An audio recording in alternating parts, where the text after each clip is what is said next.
Finally, a good horror movie made it to theaters, and I'm happy. What's up, everybody? Finally got to see It Follows. I've been waiting, it seems like, forever to watch this movie. They've been slow rolling it out, and I'm happy I went and saw it in the theaters to support horror movies. It's rated R, which I really like. Let's get into it a little bit. Written and directed by David Robert Mitchell, and you know, this is only his second feature film, so I'm looking forward to things from him in the future. Definitely. Let's get into the story a little bit. First of all, our main character, played by Micah Monroe, she winds up sleeping with her boyfriend, and she kind of acquires sort of like this curse. I don't want to go into it too much, but this thing is relentless, and the term It Follows is perfect for it, because no matter what you do, you cannot escape this thing.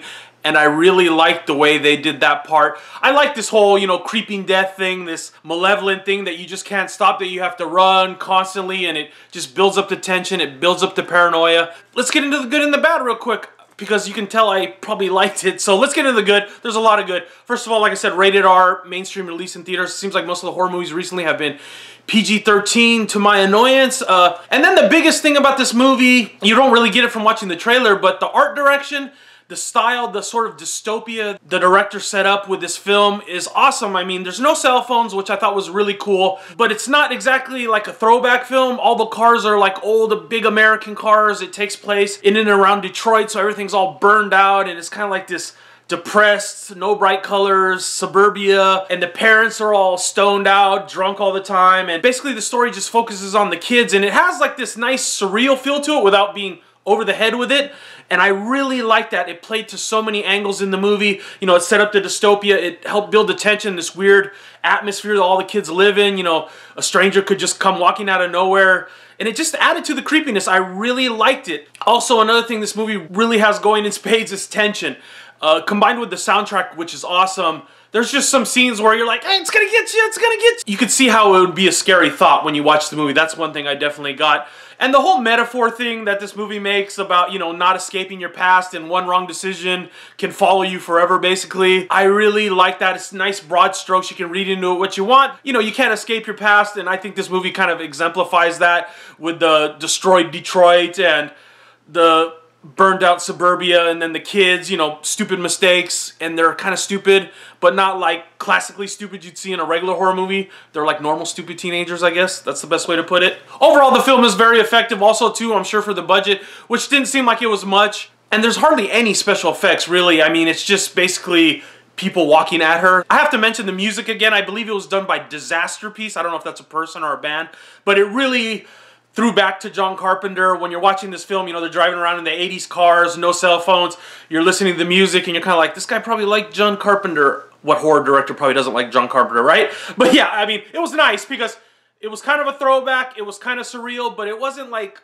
I said, over the head with it. So I can see why people really like this movie, to tell you the truth. Let me get into the bad for a second, because I do think there were some bad things. It didn't take me out of the movie completely, because I thought the characters were pretty smart for teenagers, let's put it that way. But some of the scenes, there was some bad acting. I didn't think the dialogue was the greatest between the characters, so to speak. A lot of the stuff, when the characters are reading stuff, it's kind of just, you know, plays into the whole overarching message of the movie. That's the impression I got, because, you know, they're reading from books, and there's a scene where the teacher's reading from books, and it kind of just plays into the whole selling your soul, you know, bad decision type things. Things are coming to roost, seasons are changing, the crops, you know, getting cut type crap. But yeah, some of the acting between the kids was not the greatest.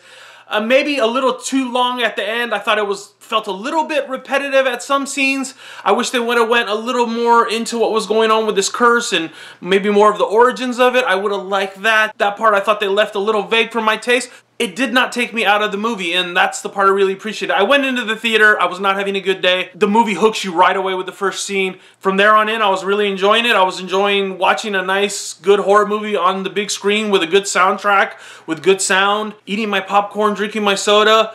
The end, when it hit, I was kind of like, oh!